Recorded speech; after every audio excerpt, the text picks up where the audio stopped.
Okay? Hi. This week we're starting again on the Heart of the Lotus Sutra by Daisaku Ikeda. We're going to be starting out on page 213 under the section that's titled Wisdom Arises from Compassion. But before I do that, does everybody understand that point? I think we've said it enough times over the course of the years. We understand that wisdom comes from compassion. Yep. Compassion doesn't come from wisdom. What, though, is the greatest compassion? What is compassion representative of? When the first time we say compassion, what world will we think of when we talk about compassion? Buddhahood. Actually, bodhisattva. Bodhisattva. Yeah. Because Buddha wisdom gives rise to Buddha compassion. Okay, what's the ultimate? That's why I was going to say. Generally, it would be compassion because the bodhisattvas are actually willing to sacrifice their own progress for the sake of bringing others along, right? Yeah. What is the greatest compassion then, would you think? Anybody got a thought on that? If I'm asking that kind of a question, what could I possibly be trying to get at? What's the greatest compassion that there is? To help To people to save- attain Buddhahood. Huh? To help people to know about Nam-myoho Renge But Kyo. what do we do in the process of accomplishing that? That's my point. Yes, that is the answer.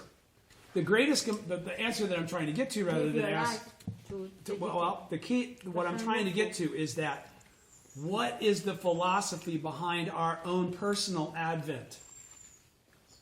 The philosophy behind our own personal advent as the temporary gathering of the five components that each one of us is the fact that we're already Buddhas, right? Right. That we're bodhisattvas of the earth, actually, right? Because we embrace the true teaching in the latter day of the law. Yeah. And we extend ourselves to be an extension of the original teacher as Right. it relates to propagating his correct teaching for this time period. All right? Which says then that we're Buddhas and we've come back into the nine worlds. Yeah. Okay? That's the greatest compassion. Being the Buddha that reappears in the nine worlds. That's what Shakyamuni did. That's what Nichiren did. Okay? That's what we did. That's what we did. That's my point. Wow. All right? Yeah. So, then when we talk about wisdom, what world do we think immediately of when we think wisdom? Buddhahood. Buddhahood. Okay? Because what is Buddha wisdom? To perceive the truth. Oh, I'm excited. Yes. What is Buddha wisdom? In actuality, in a nutshell. Is it to know all the answers to everything? No. Yes, well, you perceive Yeah, it. You but- perceive yeah, the threefold world exactly as it exists. But the truth of it is the wisdom to perceive the fact that you have that capacity in the first place. It's to understand and be aware of your true identity and to utilize it and to perceive it as a responsibility. Not something that's to be exploited for your personal pleasure, but that's something that is a result of your compassion. The ninth world is what led to the 10th world. Then you want to save everybody. Right? Do you understand? Exactly.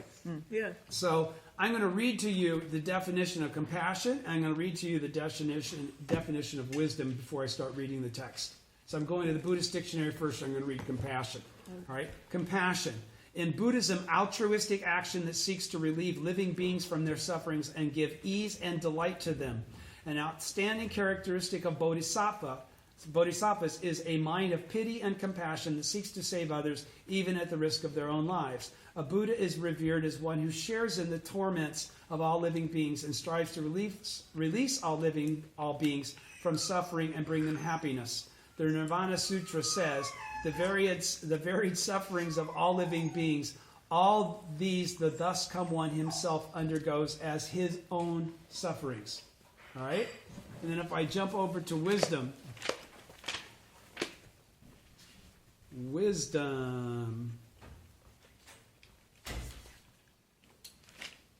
wisdom is not different. Hang on, I thought it was. It is dumb. I guess there is not. Oh, that's right. Why? Why can't I find wisdom under W? It is not a Buddhism vocabulary. No. But Buddha. Buddhism No. too. Because I should be looking up Buddha wisdom. Okay? That's the point. There's a differentiation. Right. No. Yes. That's Buddha wisdom. Buddha wisdom. Okay? Buddha wisdom. The supreme wisdom of a Buddha that penetrates the true aspect of all phenomena. Okay? Which is what we've been talking about. Right? That's what's been preceding this. We're talking about the entity of the law, the true aspect of all phenomena. Right?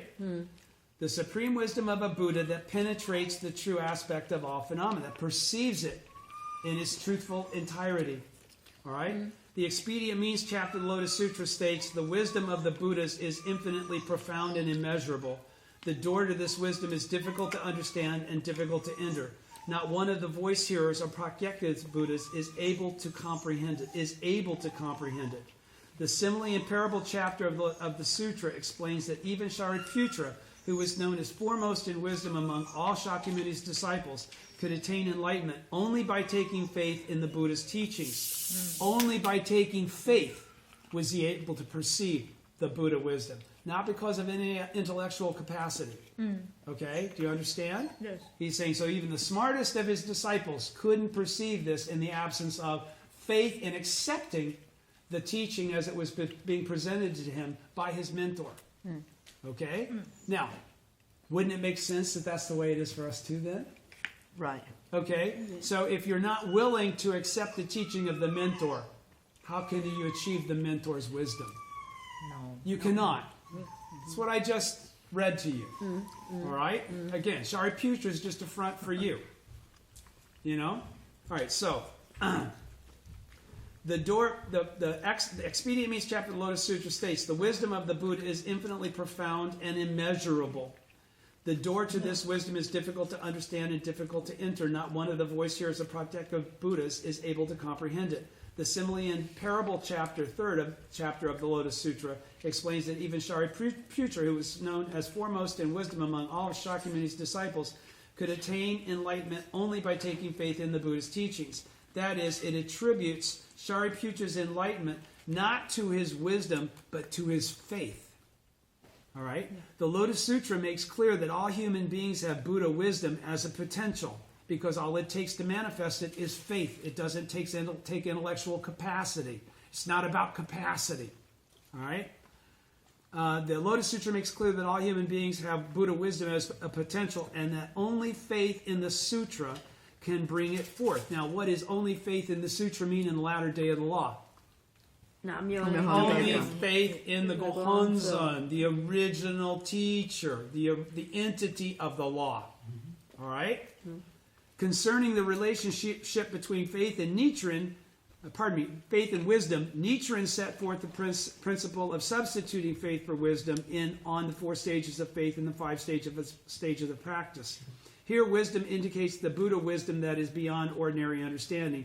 This principle means that through faith, one can gain Buddha wisdom and attain enlightenment, which means that one can perceive their true identity no matter who you are.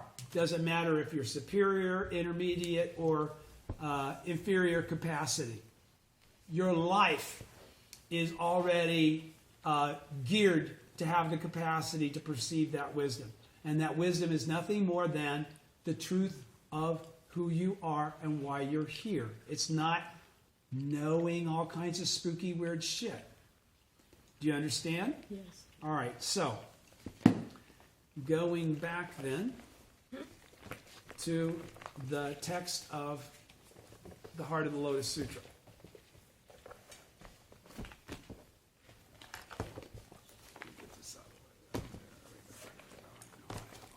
All right. Wisdom arises from compassion, page 213. This is a time of change. The world and its individual nations are undergoing profound transformation. What is most needed at this time of great change? To give a single answer, it would have to be wisdom.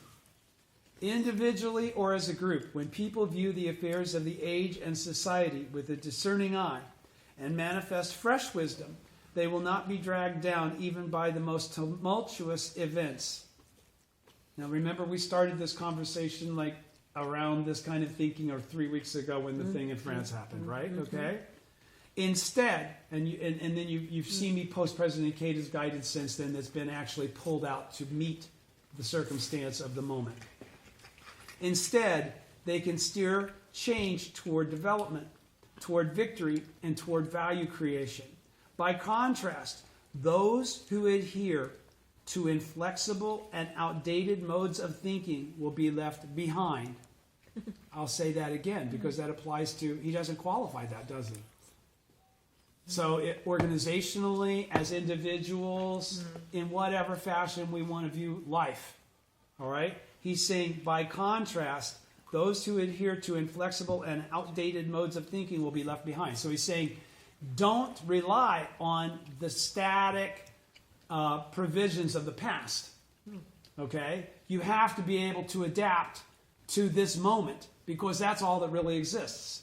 If you try and do everything like they did in 13th century Japan, it doesn't match today. No. Do you understand? That's what President Ikeda's contemporary interpretation of all of this is. It's a transference of Buddha wisdom, okay, that is in keeping with the time. Do you understand? Yes. All right, so he says, by contrast, those who adhere to inflexible and outdated modes of thinking will be left behind. To respond incorrectly to change means defeat. Okay, so in other words, this is not something to be taken on frivolously. It must be done very carefully. Okay, now is the time of such unforgiving strictness. We must not underestimate the challenge it represents. So to just keep doing things the way they've been being done, he's saying don't do that. He's saying don't do that. He's saying that will lead to certain defeat because the world is changing. And if you not keeping that as part of the perspective of how you're perceiving the truth and how you're utilizing your wisdom to adapt to it and still fulfill your mission, you will be defeated in trying to accomplish that mission. So in other words, he's qualifying, you have Buddha wisdom. You are capable of making these distinctions. I don't have to give you those specifics. You just have to understand the underlying principle. All right? He's entrusting us with an understanding that we are then to utilize independently as individuals, as Buddhas. Okay? We must not underestimate the challenge it represents. Therefore, for happiness and for victory, the wisdom of the thus come one who perceives the true aspect of the threefold world exactly as it is becomes increasingly important. What is the thus come one who perceives the true aspect of the threefold world exactly as it is? Perceiving the correct teaching, perceiving our true identity. All right? Simply put, knowledge, this is cool. Simply put, knowledge corresponds to the past. It is technology. Wisdom is the future. It is philosophy. Do you understand what he's saying there? Yeah. That's very deep. Once it's already in the past, it's already been determined, it's already been shown. It's no longer the mystery. Right. All right? It's no longer of this moment. All right? Wisdom, philosophy is of this moment. It's eternal. The other one's static. It's a result. The wisdom is forever flowing. It's not static. Do you understand? Yes. It is people's hearts that move the age, not knowledge, wisdom, not something static of the past, something of this moment that is eternal. Do you understand? Yes.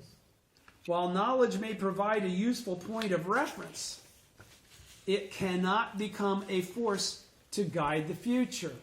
Why? Because it doesn't exist in this moment. By contrast, wisdom captivates people's hearts and has the power to open a new age. Wisdom is the key to understanding the age and creating the time.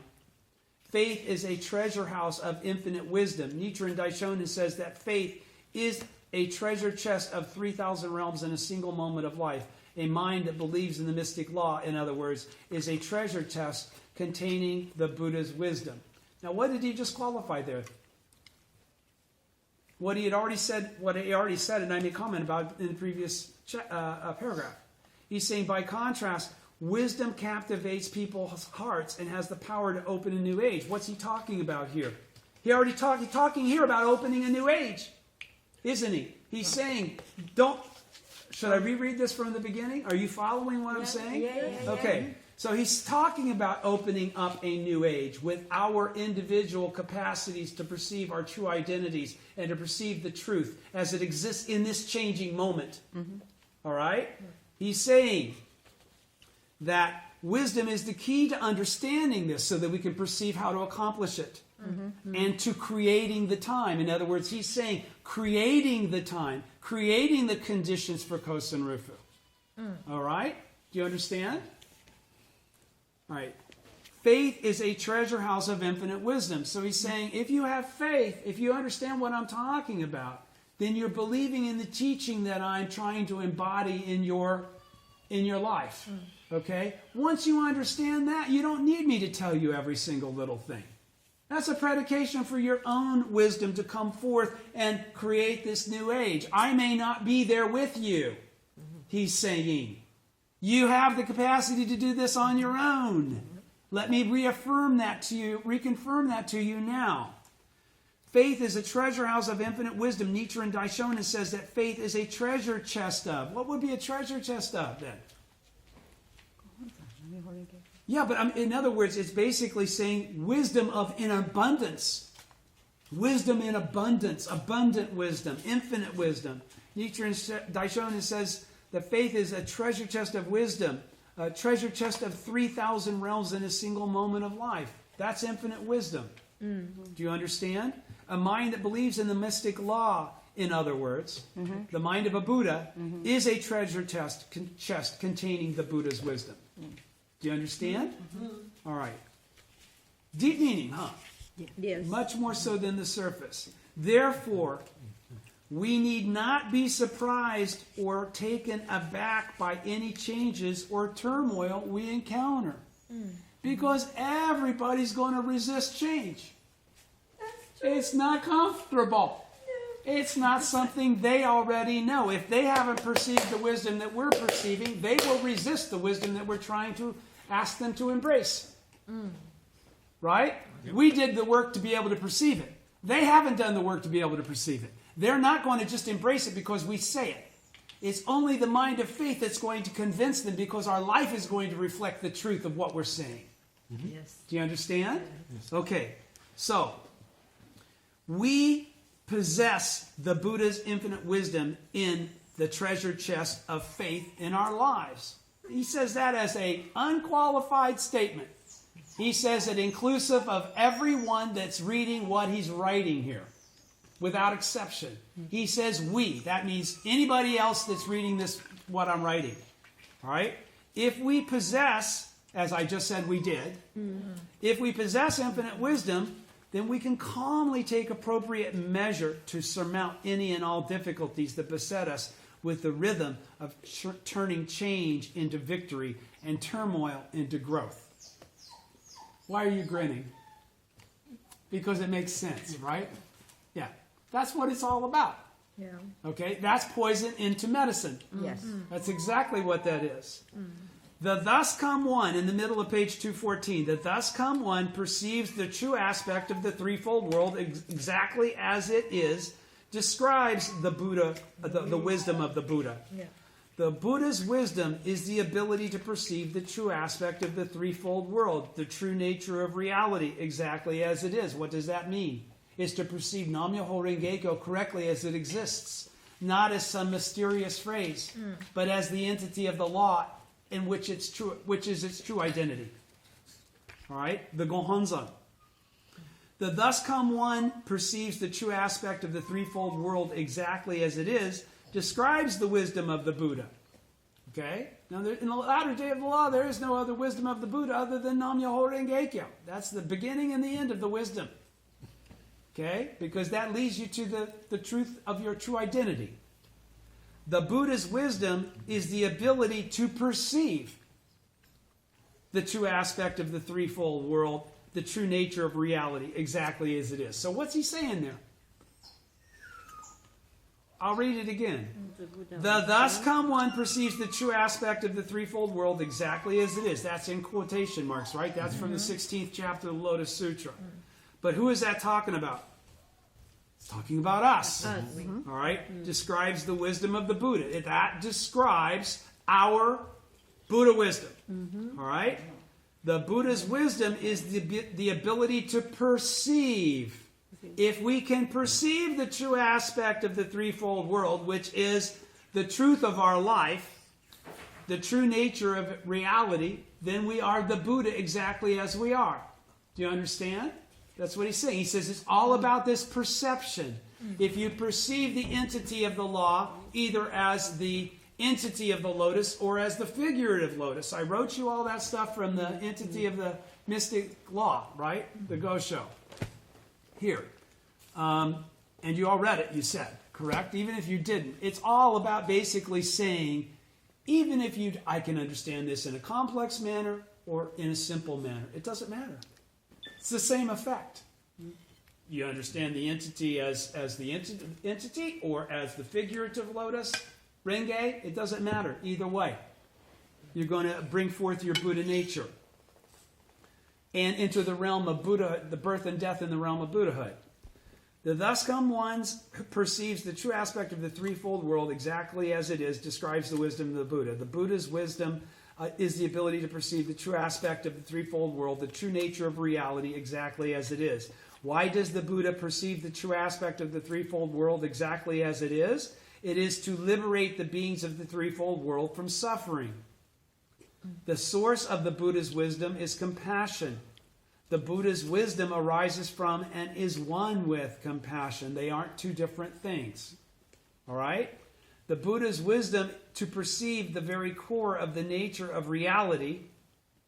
Does everybody understand that very complicated sentence or phrase, part of the sentence? The Buddha's wisdom to perceive the very core of the nature of reality arises from strong, single-minded, compassionate determination to save those who suffer. Now, what does that describe?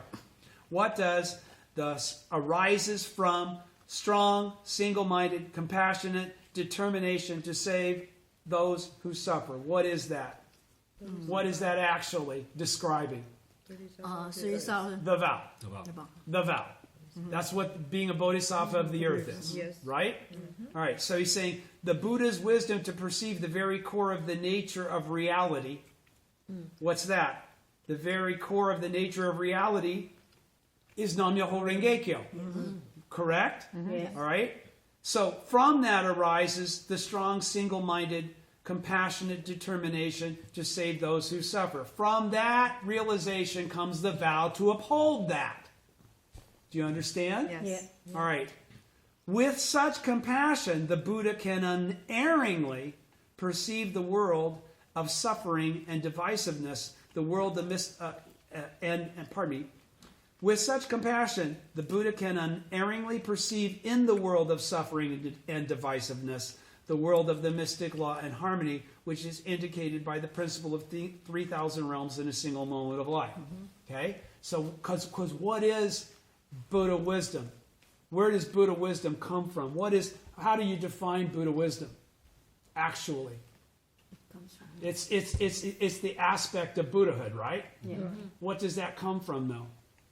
That's a life condition, isn't it? Okay, so that's what he just described here, is the life condition aspect of that. With such compassion, the Buddha can unerringly perceive. With this life condition, the Buddha unerringly perceives. It's from this life condition that the Buddha is able to gain the wisdom to unerringly perceive. In the dichotomy of the 9 worlds, the land of eternally tranquil light of the 10th world. Do you understand? Do you understand? Okay. Everybody understands. All right. Which is indicated by the principle of 3,000 realms in a single moment of life. All right? So, to see the Sahe world, endurance, instead to see it as mission, where did he describe that? Mission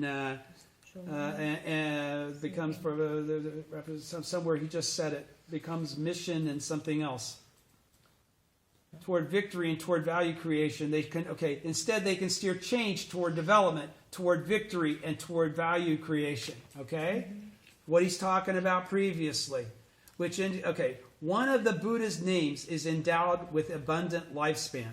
The Buddha's abundant lifespan is none other than eternal and universal wisdom. For this reason, the Buddha is also called one who subsists on wisdom. Do you understand that? Because what is Buddha? It's life condition. What is that life condition? It's the wisdom to perceive the truth. Okay? The lifespan chapter explains that the lifespan of the one who subsists on wisdom is infinite. What is infinite? Starts with a K. Corpus. No. Second letter U. Third letter O. Kuan. Kuan. Kuan. Yeah. Okay? The Buddha enlightened since the remote past is essentially the embodiment of the wisdom to continue taking action to lead people to enlightenment. Do you understand? The Buddha enlightened since the remote past is essentially the nature in our lives that allows us to perceive the truth and lead others to it. That's what he just said. Do you understand? Do you understand? All right. I'm doing some paraphrasing here, but I think it's helpful, isn't it? It makes it more clear? All right. Accordingly, the central significance of the Buddha of the lifespan, is that of wisdom. He is also the thus come one of the reward body. The reward body, or attribute of wisdom, is the dignified virtue acquired by the Buddha as reward for his Buddhist practice. The core of this benefit is the Buddha's wisdom to perceive that the real world, just as it is the world of the mystic law. What is the world of the mystic law? The land of eternally tranquil light. All right? Through this wisdom, the Buddha can, of his own accord, freely receive, employ, and enjoy a sense of profound comfort and ease derived from the mystic law. Now, what is that? Of his own accord, freely receive, employ, and enjoy a sense of profound comfort and ease. What's that profound sense of employ a sense of profound comfort and ease mean? No fear. No fear. This is the life condition of Buddha that he's been talking about all along. Right? It's not the absence of difficulties. That's not what he's talking about when he talks about comfort and ease. He's not talking about absence of difficulty. He's talking about a life condition that doesn't perceive or even experience any of that as a difficulty or a challenge. Because Buddhas don't. They have the wisdom to understand it's a devilish function. I'm going to kick its ass. I'm the Buddha. There is nothing that I can face in my life that I don't kick the ass of because I am a Buddha. That's right. It's a simple fact. Yes. The only thing that keeps me from being able to do that is not to be able to perceive my true identity as the Buddha or to doubt it, which means I don't have the faith to instill my life with the power of the Buddha. Right. Do you follow? Makes But sense. with that faith, I'm completely empowered to do everything. Anybody, Buddha. I am that. No fear. No fear. Okay? Just what President Ikeda talked about a few pages back. I can overcome. I'm a badass. Okay? All Buddhas are badasses, by the way. It's the truth. That's the philosophy. It's the truth. Yes. Okay? The core of this benefit is the Buddha wisdom to perceive that the real world, just as it is the world of the mystic law. Through this wisdom, the Buddha can, of his own accord, freely receive, employ, and enjoy a sense of profound comfort and ease derived from the mystic law. This Buddha is also called the Buddha of limitless joy or the Buddha of absolute freedom. What is that Buddha of limitless joy or absolute freedom? That is a Buddha that perceives themselves as the Buddha. That is not somebody that's chanting to an object of devotion as though it's something listening and answering that prayer. Right. Okay? That's to perceive something outside of yourself still. That you're beseeching rather than calling forth. There are two different approaches to the same thing. All right? All right. So he's saying, that's what he just said. Through this wisdom, the Buddha can, of his own accord, freely receive. I need wisdom to understand how to do this. Nam Myoho Renge Kyo, Nam Myoho Renge Kyo. Boom. Okay, God, I figured that out. Okay. And ease. Thank you. Always full of appreciation. Yes. Always filled with appreciation. Derived from the mystic law. This Buddha is then called the Buddha of limitless joy. Why? Because he's the Buddha, even though he lives in the 9 worlds, the 10th world's always accessible to him. He never truly gets bummed out, depressed, or is without answers or solutions. All right? That's why it's limitless joy. Because existence after existence is born to be a badass. Okay? That's And right. being a badass is kind of fun. All right? And it's complete freedom. Yes. Yeah, because you're not relying on anything. I know. You perceive the truth of your life. Okay? It's not separate. It's part of the whole, which is what you derive all of your power from. You don't have to be separate to be different, to be unique, to be better than. It's cool just to be the same as. There's so much power in understanding the same as that we don't even want to be different and separate. Okay? Do you understand? All right, so in this sense, Tentai designates the Buddha of the lifespan as the 3 bodies of the Buddha viewed in terms of the reward body or attribute of wisdom. He says, in other words, that lifespan explains the 3 bodies, the Dharma body, the reward body, and the manifested body, all from the standpoint of the Buddha's attribute of wisdom.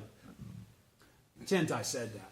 The Dharma body, thus come one, signifies the mystic law, the central unchanging truth. The Buddha's wisdom is first and foremost the wisdom to perceive the mystic law, right? That's the reward body he was just talking about. From the standpoint of the Buddha's enlightenment, wisdom and the mystic law are inseparable. Apart from the mystic law, there is no wisdom. Did you understand what I was saying before? This was about knowing every answer to every question. Okay? Apart from the mystic law, there is no wisdom. The Buddha embodying the mystic law, who is thus at one with wisdom, is called the Dharma body, thus come one. Okay? That's how we get to be Nam Myoho Renge Kyo, thus come ones too. All right? From a temporal standpoint, and you know what I mean by temporal? It's timeline, right? From a temporal standpoint, the mystic law is eternal. From a spatial standpoint, what's that mean? Time. Well, first one's time, the second one's space. From a spatial standpoint, it is boundless. Okay? As the rhythm of the universe, it continues to operate regardless of whether the Buddha is manifest in the world. Does everybody understand that? This law governs everything, whether everybody or anybody is perceiving it or not. Okay? It is the unchanging truth of reality. Right? That's the point. It doesn't matter whether you understand it or not. It still governs your life. It doesn't matter if you're a Lama dude. It's still governing your life. All right? From a temporal standpoint, the mystic law is eternal. From a spatial, it is boundless. As the rhythm of the universe, it continues to operate regardless of whether the Buddha is manifest in the world. This is what is indicated by there is no ebb or flow of birth and death.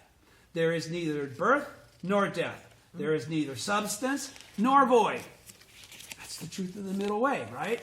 Yes. Nor can it be said that there is either consistency or diversity among things.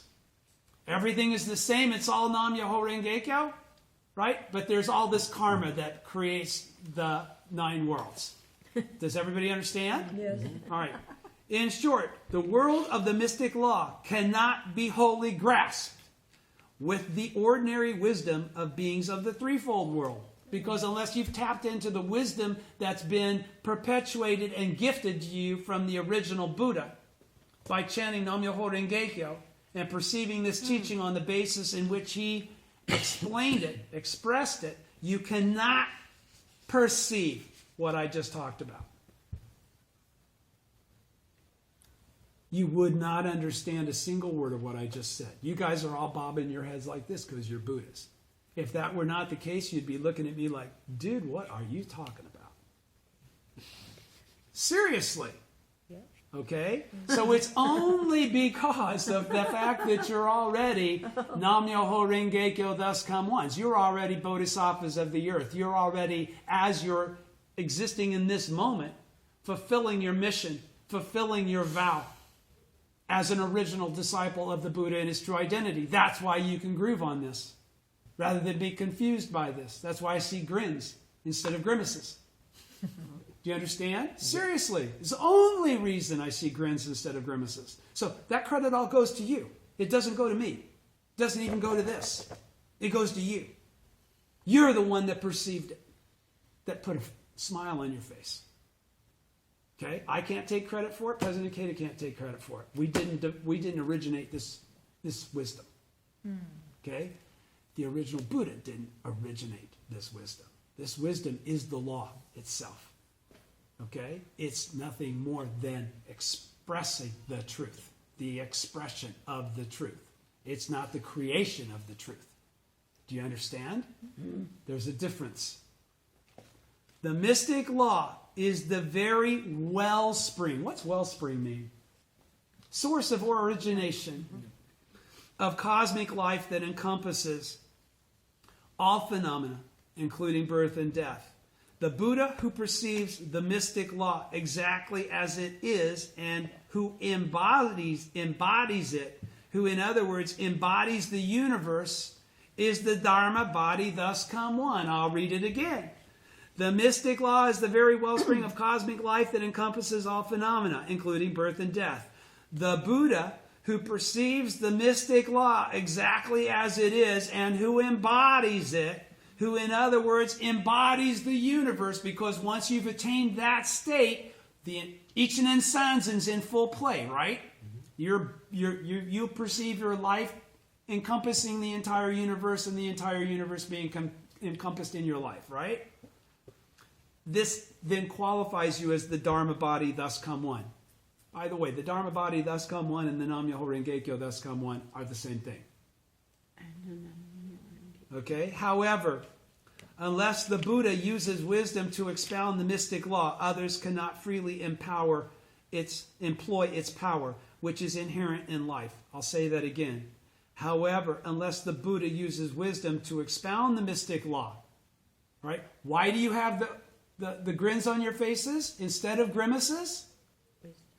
Because you have the wisdom, okay? And if you didn't have that wisdom, cannot freely employ, which is inherent in life. Do you understand? Mm-hmm. I would see grimaces. You don't have the capacity to do that. You haven't earned the privilege. You haven't made the causal relationship. You haven't created the karma. Do you follow?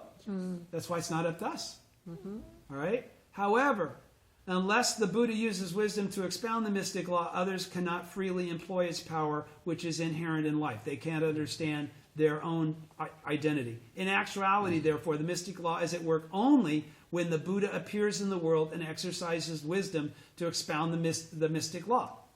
Right? In the absence of Nam-myoho Renge-kyo, this cannot be perceived. It cannot be explained. Cannot be defined. All right? When people seek the Buddha's wisdom arises. That's a karmic function. That's a karmic thing that occurs. That's what I keep trying to tell you. It's when people seek the Buddha's wisdom arises. Do you understand? Yes. The Buddha, that's why I say sometimes I go back and I watch this. And I go, oh shit. Wow. That makes sense. That's true. I know that. But I might not have thought about it if I wasn't in the midst of the process of reading and explaining this. All right? So that's what he's talking about. In actuality, therefore, the mystic... When people seek the Buddha's wisdom arises. The Buddha senses people seeking spirit and appears in response. The truth appears to your seeking spirit. It's not from me. It's the Buddha's wisdom that's actually being, directed to you from your nature, not from anything else. All right? The Buddha, do you understand what I'm saying then? Yes. You get the credit. The Buddha who appears in response to people's minds and their capacity is the manifested body, thus come one. All right? That's me. The Buddha's wisdom concretely manifests in the form of Buddhas and Bodhisattvas and teaches and guides people. Do you understand what he's saying? That's exactly what we're talking about. Yes? Right? I'll say it again. The Buddha who appears in response to people's minds and their capacity is the manifested body, thus come one. Okay, the karmic relationship. The Buddha's wisdom concretely manifests in the form of Buddhas and Bodhisattvas and teaches and guides people.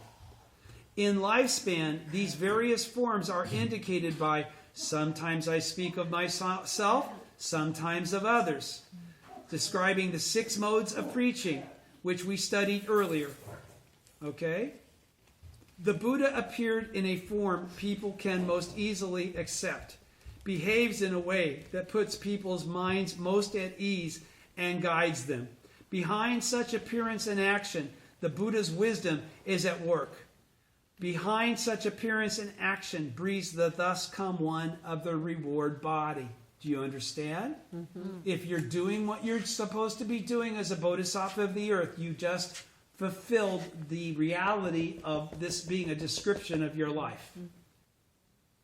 Right? Okay, I'll read it again because I know you were distracted. The Buddha appears in a form people can most easily accept, behaves in a way that puts people's minds most at ease, and guides them. Now, based on dependent origination, what does that say? Is everybody the same? Oh. Is everybody going to be touched by, moved by, motivated by the same thing? No. So these Buddhas must appear in different forms. Karma. Right? And they appear in a form that is conducive and connected to the dependent origination relationship of those living beings around them. Okay? Because there's a reason that the little boy says, I know you from a past life. Well, I can say that to anybody. Right? It's the same thing. But you don't meet anybody. You only meet certain people. Those are the people you have the relationship with to meet. All right? Okay, so there's a reason why all of us are like we are. Okay? That's completely in keeping with the truth that we are the Buddha. Do you understand? We are the Buddha that appears in this form for a reason. And that reason is based on our ability to disseminate the law to those that we've come to disseminate it to. We are their teacher. They have a relationship with us. Okay? They were in tow at the ceremony in the air. Do you understand? It's your dad. It's your mom. It's whoever in your family. It's your best friend that you keep trying to shock up. It's these people that are in our presence that we're constantly preaching the law to. Do you understand? Yes. All right, so that's why we are who we are. It's for their sake. That's compassion. That's what I'm talking about. Do you understand? Makes sense. All right. The wisdom arising from the compassion to help others become happy is the underlying power that causes the Buddha to appear. I've said this before. Why does the Buddha appear? It's the suffering of the people. It's the beseeching. It's the please that brings the Buddha. You already have the answer. Okay? The wisdom arising from the compassion to help others become happy is the underlying power that causes the Buddha to appear. In this way, Lifespan explains the nature of the Buddha enlightened since the remote past from the standpoint of the reward body, from wisdom. It clarifies that this Buddha is an entity endowed with the 3 bodies, the Dharma body, the reward body, and the manifested body. Tentai says a single Buddha possesses all 3 bodies, and the 3 bodies are all found within a single Buddha. The Buddha, as the unity of the 3 bodies, dwells in the world eternally. That is to say, the Buddha of the Lifespan chapter eternally illuminates people's lives with the light of compassion and wisdom arising from a profound state of life. the profound light of the Buddha's character, that is, the Buddha's power to guide people, is inextinguishable. Okay, so do you understand what he's saying? So he's saying, what's the constant in all of these temporary gatherings of the five components that are then receding back into Ku and then coming out again? What's the constant in all of that? The flow of Nam-myoho Renge-kyo in the truth. That temporary existence can only be manifest for so long. But the eternal lesson that each one of those temporary existences is constantly professing and teaching is consistent and the same. That's always in this world. That's the always in this world aspect of the truth of Nam-myoho Renge-kyo. As long as one of us is in this world, even one of us, this truth is always in the world. Do you follow? We keep the wheel turning. Exactly. We are the manifest body of the Buddha that goes for for Mappo for 10,000 years and beyond. There is no single entity that will be alive that long, but it's that truth that's perpetuated continuously by the original disciples as they manifest and go back and manifest and go back and manifest and go back. That's endless. Do you understand? That's what he's talking about. There's no separation between those two processes. That means there's no separation between us as the Buddhas that manifest to preach this law. Do you understand? Mm-hmm. Okay. Pretty reasonably understood, right? Okay. So, the ultimate Buddha body. The ultimate Buddha body. Ultimate. In terms of the implicit meaning of the sutra, the Buddha, who possesses all three bodies and with whom the three bodies all exist, is the Nam-myoho Renge-kyo, thus come one, or Nichiren. All right? Now, everything he's been quoting up to here has been Tentai and the sutra itself, right? Okay, now he's going to get into the implicit meaning. From the standpoint of the sutra's literal meaning, the Buddha, enlightened since the remote past, possesses the three bodies in the one reward body acquired as the result of the Buddha's practice. By contrast, from the standpoint of implicit meaning, the one body of ordinary people is originally endowed with the three bodies. This is called the Buddha originally endowed with the three bodies. Do you understand? That ordinary people are Buddhas in the manner in which they already exist is qualified and made possible only by the teaching of the Buddhism of the sowing. The Buddhism of the harvest can't cut that. What Tentai taught can't cut that. What Myolo taught can't cut that. What Dingyo taught can't cut that. Only Nichiren's teaching, the Buddhism of the sowing, can do that. All right?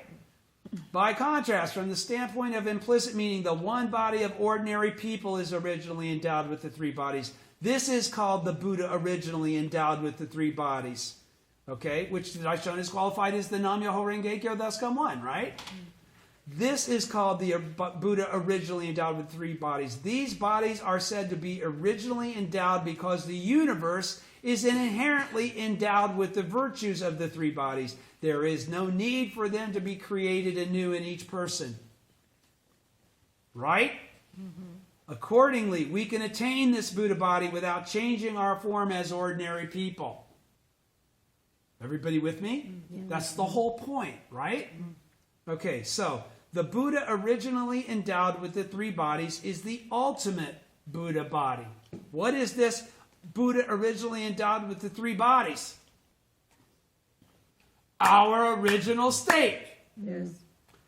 The Nam-myoho Renge-kyo, thus come one, is the same as Nam-myoho Renge-kyo, is the same as the ninth consciousness, is the same as our original state. Do you understand? You can't think of this as Buddhas and Buddhas and Buddhas, and there's a separation. This is a single law that is manifesting as many different things for the sake of everything. Do you understand? All right. So, I'll read that again. The Buddha originally endowed with the three bodies is the ultimate Buddha body. The true intention of the lifespan chapter is to lead all people to enlightenment after Shakyamuni's passing, To make this universal salvation possible, Shakyamuni concealed in the chapter's depths the ultimate Buddha. Concealed the ultimate Buddha, the Buddha originally endowed with the three bodies. Originally endowed with the three bodies. Do you understand? Mm-hmm. Okay. That's the sage that was spoken of in the entity of the mystic law. The original Buddha. The Buddha that the law taught. Not that another Buddha taught. Okay? The original teacher that decided to make everybody equal to himself. All right?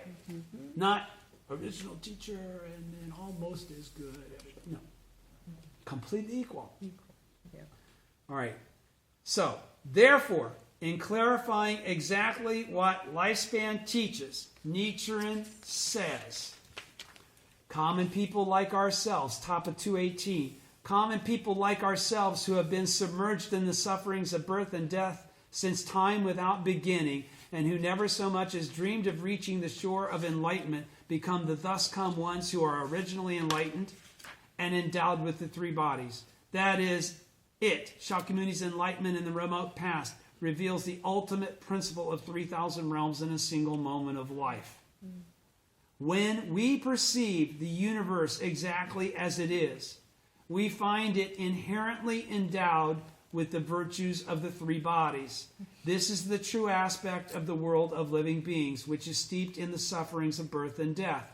The universe, after giving rise to material substance and the stars and the galaxies and the mountains, rivers, and oceans on earth, eventually produced life. After producing a wide array of life forms over several 100 million years, it finally produced humankind. It can be said that this is all the function of the Buddha originally endowed with the three bodies, because there is no separation with the environment and the realm of the persons or the realm of the temporary gathering of the five components, right? President Toda used to say that life and phenomena at each moment are the thus come one. President Toda used to say that life and phenomena at each moment are the thus come one. Also, he discerned that the function to produce and nurture life is the work of compassion with which the universe is inherently endowed. You understand what he's saying there? Can a thus come one manifest in the absence of an environment? No. No. Okay? So it's all inclusive. It's all inclusive. Do you understand? All right, so he taught that the universe, which continually seeks to carry forward this work of compassion, causes the latent world of Buddhahood to become manifest in response to the time. This is the mechanism whereby a Buddha appears. Because specifically, the perfect teaching of Nam-myoho Renge-kyo cannot manifest, until the latter day. Right? Then, what then can we do to perceive in our own lives the three bodies with which we are originally endowed? Nichiren says, the eternally endowed three bodies mentioned here are gained through a single word. And that single word is faith, or to believe. OTT 125, I bet that's what it's on right there, isn't it? Yep, right there, okay? And if in a single moment of life we exhaust the pains and trials of millions of kalpas, then instant after instant there will arise in us the three Buddha bodies with which we are eternally endowed. Do you follow? Yes. All right. The three Buddha bodies with which our lives are inherently endowed become manifest through faith. Right? It's the only way we can have the wisdom, and the wisdom is what actually makes them manifest. Even though they are inherently endowed, they only become manifest based on the wisdom of faith, that the wisdom that comes forth from faith.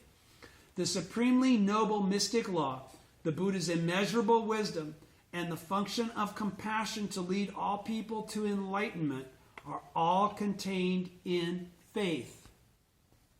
Therefore, wisdom cannot fail to manifest in the lives of those who exert themselves in faith. Understand? It cannot be denied to you. President Toda said, when we chant Nam-myoho Renge-kyo, with faith in the Gohonzon. Faith becomes the cause, and our voice chanting becomes the effect.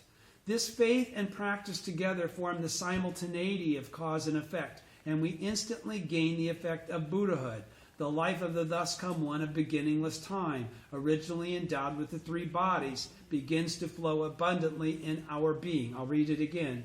When we chant Nam-myoho Renge-kyo with faith in the Gohonzon, faith becomes the cause, and our voice chanting becomes the effect.